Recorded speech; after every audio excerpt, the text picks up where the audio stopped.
Composers, Mike here. How do you show the note names in the piano roll of Logic Pro X? There are a couple of options actually, so let me show you right now. I will also give you a bonus tip in the end of this video. So let's say you have a melody, a bass line, or in this case a chord progression like up here. How can you actually know what the notes are inside the part you created? Well, the easiest way, the fastest way, if you do not want to show the note names, is to simply hover your mouse over a note and you can see the note value up here. So if I hover above this note, I can see that that is a G, G2 in this case, A sharp 2 and D3. But if you want to actually see all the note names, you simply go up here, View, and activate Note Labels and watch what happens. Voila!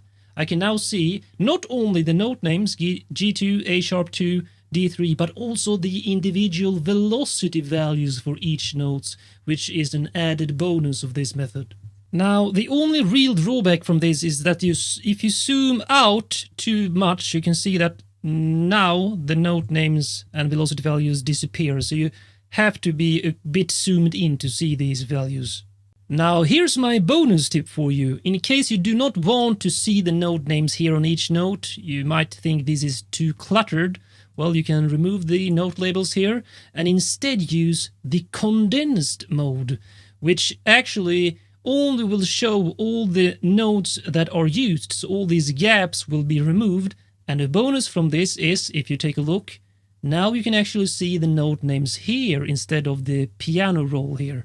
And I also have an extra bonus tip for you, which is to use the step editor to show the note names. So let's change the clip to, well, let's take the sub bass here. If we go into the piano roll, it's still on the condensed mode. Let's remove that so you can still have the main view. Just switch to the step editor up here, and now you see all the notes triggered here, the rhythm of them, and only the notes actually used, which are G, C, and D in this case.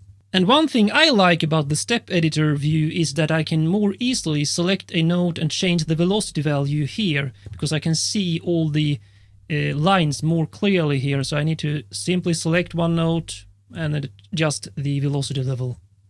And if we get back to the chords up here, I have a final bonus tip for you, which is if you select all the notes of a chord you played, like so, Logic actually shows the chord up here, G minor in this case, the next one, C minor, the next one, G minor again, and so on. Which is a great thing to do if you want to name each chord, like I have done up here in my sequencer. Please like, share and comment on this video to support my channel, and I will see you in the next video, my friends.